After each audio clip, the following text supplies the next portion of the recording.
और ये लगा शॉट ढिशुम, you are disqualified from the parliament. तो नमस्कार दोस्तों, आप सभी का स्वागत है इस सीखने सिखाने के सफ़र के यूट्यूब चैनल में। आज हम लोग डिस्कस करने वाले एक ऐसे टॉपिक पे जो पिछले कई दिनों से डिस्कशन का पॉइंट बना हुआ है कि राहुल गांधी को डिस्क्वालीफाई कर दिया गया पार्लियामेंट से। तो आखिरकार आज हम लोग डिस्कस ये करेंगे कि किस आधार पे डिस्क्वालीफाई किया गया, क्या केस था, कौन सी कोर्ट ने इसका डिसीजन दिया है और इसके लिए क्या क्या प्रोविजंस हैं हमारे कॉन्स्टिट्यूशन में और क्या क्या हमारे पास आईपीसी की धाराएं हैं, वो भी हम लोग इसमें डिस्कशन करेंगे। ओके, तो चलिए यहाँ पे सबसे पहले हम लोग डिस्कस करने वाले हैं कि इस केस का बैकग्राउंड क्या था।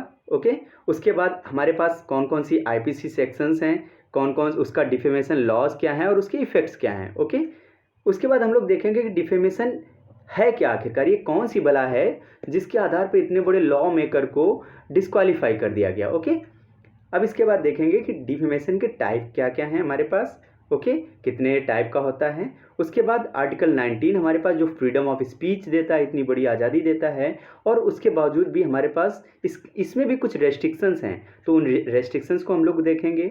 इसके बाद हमारे पास जो situations for disqualification of law maker, जो सबसे इम्पॉर्टेंट आज का टॉपिक है, वो यहाँ है।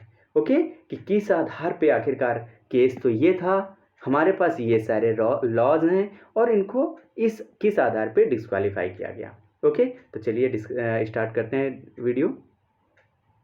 सबसे पहले defamation case against Rahul Gandhi क्या था। ये 2019 का केस था। 2019 का, कब का? 2019 का Lok Sabha election campaign at Karnataka. ठीक है, कर्नाटका का था। अब इसमें था क्या, स्टेटमेंट था, एक बयान था रैली में कि अब उस पर हम लोग डिस्कस नहीं करेंगे, पॉलिटिकल डिस्कशन नहीं बनाएंगे इसको। इसमें था कि उन्होंने एक विशेष सरनेम के लोगों को टारगेट करके ऐसा बोला था कि इस मोदी सरनेम वाले लोग चोर होते हैं। उसमें उन्होंने वीडियो में नीरव मोदी और कई लोगों का नाम लिया था। ओके, सो अब इसके बाद decisions from Surat subordinate court से आया है कि अब डिसीजन क्या आया है कि राहुल गांधी को क्या हो गया, 2 साल का जेल। अब जब जेल हो गया तो ये कौन कौन सी हमारे पास, उनके पास पावर कौन कौन से थे, सूरत कोर्ट के पास ऐसे कौन कौन से पावर थे जिसके आधार पे उन्होंने 2 साल की सज़ा सुना दी, वो भी इतने बड़े लॉ मेकर को। ओके, साथ साथ में अब देखिए हमारे पास मतलब ये धाराएं हैं, section 499 and section 500 of IPC, इनके आधार पे डिसीजन लिया सूरत कोर्ट ने और क्या किया, राहुल गांधी को 2 साल की जेल कर दी। ओके, अब हमारे पास हम लोग देखेंगे कि आईपीसी सेक्शंस 499 एंड 500 हैं क्या, ये कौन सी बला है भाई, इतनी पावर कैसे कि एक इतने बड़े जो देश का कानून बनाने वाला है उसी को बाहर कर दिया, उसी को सजा दे दी। तो चलिए देखते हैं। ये सेक्शन 499 ऑफ आईपीसी ये क्या करता है, it elaborates on how defamation could be through words spoken or intended to read, through signs and also through the visible representation. Okay, आप किसी को बोल के या किसी ऐसे पढ़ने के माध्यम से या किसी संकेतों के माध्यम से या कोई विजिबल रिप्रेजेंटेशन के माध्यम से आप किसी को डिफेम कर रहे हैं। ओके, ये हो सकता है।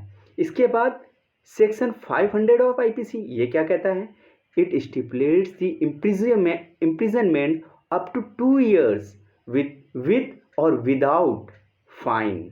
ओके, मतलब विद और without fine someone held guilty of a criminal case, जो क्रिमिनल केस में गिल्टी पाया जाता है उसे क्या होगा, या तो 2 साल की सजा होगी या फाइन होगा या दोनों हो सकता है। ओके, तो अब इसके डिफेमेशन लॉज जो हैं वो देख लेते हैं। मोर और लेस हम लोग इसको डिस्कस कर चुके हैं, लेकिन इसी को इफेक्ट इस पे यहाँ पे देखेंगे। अब क्या कहता है, section 499 and 500 of IPC travel beyond the article 19.2 19 का part 2, that is restrictions constricting freedom of speech beyond the reasonable limits in विशेष दी कॉन्स्टिट्यूशन, मतलब जो हमारे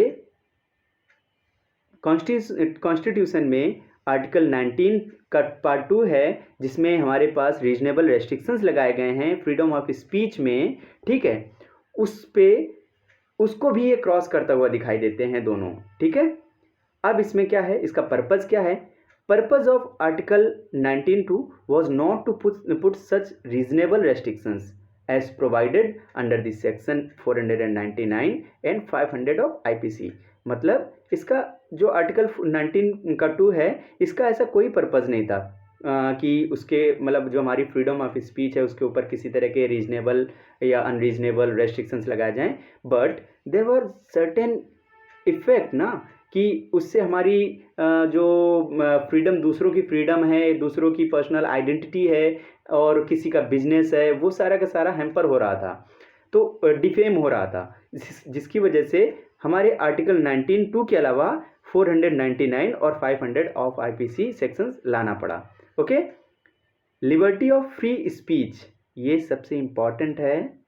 liberty of free speech even though not absolute, ध्यान देना इस चीज़ को, ये एब्सोल्यूट नहीं है, फिर भी have their own significance and those voices which are critical of certain government actions can not be gagged. मतलब हमारे पास इतने एब्सोल्यूट नहीं है, ये liberty of free speech absolute नहीं है, फिर भी हमारे पास इसके माध्यम से इतना पावर है कि गवर्नमेंट के जो एक्शंस हैं, जो कुछ जो गलत हैं या इम्पॉर्टेंट हैं, उसके खिलाफ बोलने या उसके पक्ष में बोलने या विपक्ष में बोलने के लिए आपको बंधक नहीं बनाया जा सकता है, या आप उस पर प्रतिबंध नहीं लगाया जा सकता है। ओके, अब देखते हैं। अब आप सोच रहे होंगे ये डिफेमेशन आखिर है क्या, तो इसको हम लोग बहुत ही सरल शब्दों में देख लेते हैं, ताकि आप अपने चारों तरफ कभी भी या आपके ऊपर कुछ ऐसा हो तो आप उसको तुरंत आइडेंटिफाई कर पाएँ, आप डेली लाइफ से जोड़ के उसे समझ पाएँ। तो इसको हम लोग डिस्कस करेंगे। ओके, अब देखिए, डिफेमेशन, मानहानि, हम लोग सुनते तो हमेशा हैं कि मानहानि का केस हो गया उनके ऊपर, इनके ऊपर। तो कम्युनिकेशन ऑफ फॉल्स स्टेटमेंट, मतलब आप किसी के ऊपर झूठा आरोप या कोई ऐसी बात बोल देते हैं जिससे उसका कोई ताल्लुकात नहीं है, लेकिन फिर भी आपने उसके बारे में ऐसा बोल दिया। अब स्टेटमेंट विच इफेक्ट समवन और हार्म द रेपुटेशन। ओके, किसी को अफेक्ट करे या उसकी रेपुटेशन को हार्म करे। ओके, अब वो क्या हो सकता है? वो एक इंडिविजुअल भी हो सकता है, एक कम्युनिटी और रिलीजन भी हो सकता है, किसी का बिजनेस हो सकता है, कोई प्रोडक्ट हो सकता है कंपनी का, कोई ग्रुप हो सकता है, NGO NPO कुछ भी हो सकता है, गवर्नमेंट हो सकती है, सेंट्रल स्टेट कुछ भी, और कोई देश भी हो सकता है। तो किसी के ऊपर ऐसा स्टेटमेंट, फॉल्स स्टेटमेंट बोला जाए जो उसकी रेपुटेशन को ख़राब करे, ठीक है, उसकी इमेज को ख़राब करे, वो आपका क्या होता है? डिफेमेशन। ओके, अब इसके टाइप्स कौन कौन से होते हैं? तो सिंपल सा, इसके दो टाइप्स होते हैं, सिविल डिफेमेशन और क्रिमिनल डिफेमेशन। ठीक है, अब देखते हैं सिविल डिफेमेशन में क्या होता है। अब पर्सन हु इज डिफेम्ड, ध्यान देना, person who is defamed can move either high court और सब ऑर्डिनेट कोर्ट्स। ओके, कहीं भी जा सकता है, वो हाई कोर्ट जा सकता है और सब ऑर्डिनेट कोर्ट्स भी जा सकता है, लेकिन अभी सुप्रीम कोर्ट वो नहीं जा सकता। ओके, क्या कर सकता है फिर उसके बाद? Seek damages in the form of monetary compensation. Okay, सिर्फ पैसे के रूप में उससे कंपनसेशन मांग सकता है। ठीक है, कोर्ट में जाकर क्या कर सकता है? वो कोर्ट में जाएगा तो ठीक है, वो क्या कर सकता है? डैमेज के लिए क्लेम कर सकता है कि हमारा इतना नुकसान हुआ है, हमारी छवि को या हमारे प्रोडक्ट को या हमारी कंपनी को या किसी भी चीज़ को इतना नुकसान हुआ है, तो आपको इतना अमाउंट पे करना पड़ेगा। ओके, इसके बाद दूसरा पार्ट है जो क्रिमिनल डिफेमेशन। क्रिमिनल डिफेमेशन क्या होता है? इसमें भी जो पर्सन है वो जा सकता है ईदर हाई कोर्ट और सब ordinate courts. Okay, high court जा सकता है और सब ऑर्डिनेट कोर्ट जा सकता है। अब इसके साथ पर्सन अगेंस्ट हुम, जिसके खिलाफ डिफेमेशन केस लगाया गया है, इस file might be sentenced to 2 years imprisonment और फाइन और बोथ। जैसा यहाँ पे आप देख पा रहे हैं, एक व्यक्ति जिसके खिलाफ केस हुआ है, वो उसके खिलाफ क्या हो सकता है, कोर्ट क्या डिसीजन दे सकता है, या तो पनिशमेंट सिर्फ मॉनेटरी कंपनसेशन लगा सकता है, या जेल लगा सकता है, या दोनों कर सकता है। ओके, मतलब उससे सिर्फ कंपनसेशन मांग सकता है, या 2 साल की जेल भेज सकता है, या फिर दोनों कर सकता है, बोथ। ओके, तो अब देखते हैं आर्टिकल 19 हमारे पास grants freedom of speech to its citizens. हम लोग हमेशा बोलते हैं हमारे पास बोलने की आज़ादी है, हम कुछ भी बोल सकते हैं, हमें संविधान ने आज़ादी दी है। तो क्या हम कुछ भी बोल सकते हैं? हम किसी के खिलाफ कुछ भी बोल सकते हैं? तो जब हमारे पास आर्टिकल 19 है, फ्रीडम ऑफ स्पीच है to its citizens, then why defamation? इसको हम लोग आगे समझते हैं। चलिए आप देखिए यहाँ पे आर्टिकल 19 का पार्ट 2 क्या कहता है, हैज़ इम्पोज्ड, कुछ ऐसे प्रतिबंध लगाता है, certain reasonable restrictions, exceptions, exemptions, okay, to this freedom. किस पे? टू दिस फ्रीडम मतलब freedom of speech. Okay, as contempt of court, defamation and incitement to an offence. कोई आप ऐसा ऑफेंस करते हैं, या किसी को डिफेम करते हैं, या कोई ऐसा कंटेम्प्ट ऑफ कोर्ट करते हैं जिससे आपकी ये फ्रीडम ऑफ स्पीच रेस्ट्रिक्ट हो जाती है, इस पे कुछ रीजनेबल रेस्ट्रिक्शंस हैं। ओके, ये क्या है? Certain reasonable restrictions. ठीक है, अब चलिए इसको और थोड़ा आगे देखते हैं।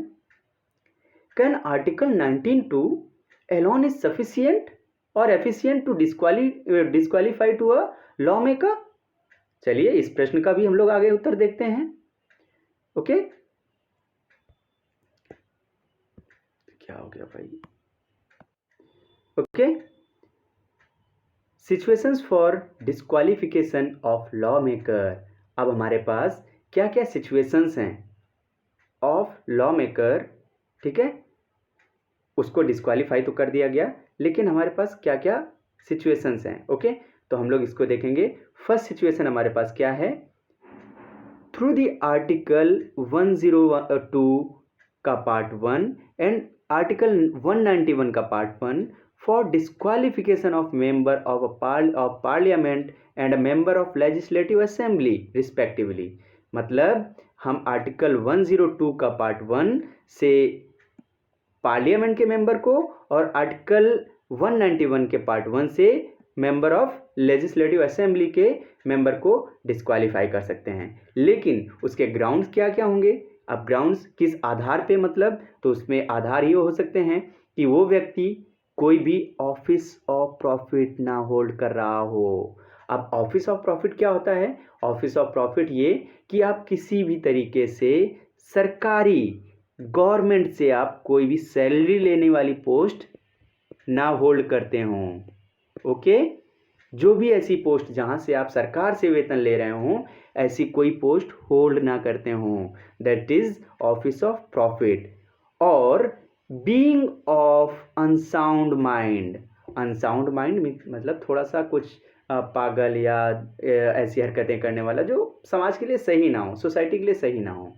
और इंसॉल्वेंट और not having a valid citizenship. Okay, कोई यहाँ से अब्रॉड गया और वहाँ की सिटीजनशिप ले ली, या कोई वहाँ से इंडिया आया, अब्रॉड से इंडिया आया और यहाँ की सिटीजन रह रहा है लेकिन उसके पास एक वैलिड सिटीजनशिप नहीं है, तो ये फर्स्ट केस है। इस आधार पे इसको डिस्क्वालीफाई कर दिया जाएगा किसी भी लॉ मेकर को। ओके, इसके बाद सेकेंड केस क्या है हमारे पास?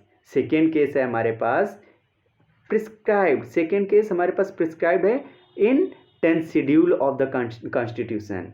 क्या है 10th शेड्यूल? सबसे पहले याद कर लो कि इसमें जो जितने भी डिफेक्शन, एंटी डिफेक्शन लॉ जो होता है ना, वो इसी में है। दल बदल कानून कुछ याद आ रहा हो आप लोगों को, तो ये इसी में है। Okay, 10th schedule of the constitution which provides for the disqualification of the members on the grounds of defection. Okay, anti defection law. Okay, तो वो इसी के अंतर्गत किसी भी लॉ मेकर को डिस्क्वालीफाई किया जा सकता है. ओके, अब हमारे पास थर्ड सिचुएशन क्या है? थर्ड सिचुएशन है हमारे पास, it is prescribed under the Representation of People Act 1951. RPA Act 1951 इसमें प्रिस्क्राइब्ड है. अब ये एक्ट क्या कहता है? This law provides for disqualifications of convictions of criminal cases. Okay, कोई भी ऐसा लॉ मेकर जो कन्विक्ट पाया जाता है किसी भी क्रिमिनल केसेस में, उसको डिस्क्वालीफाई कर दिया जाएगा. ओके, तो अब समझ में आ रहा होगा कि ये जो रिप्रेजेंटेशन ऑफ पीपल एक्ट 1951 है और आर्टिकल 19 का पार्ट 2, ठीक है, और आईपीसी की हमारे पास सेक्शन 499 और 500 के बेसिस पे राहुल गांधी जी को डिस्क्वालीफाई किया गया है. ओके, अब मैं उम्मीद करता हूं कि इससे रिलेटेड आपके कोई भी क्वेश्चंस कहीं भी आ जाएंगे तो आप कभी भी गलत नहीं करेंगे. Okay, thank you.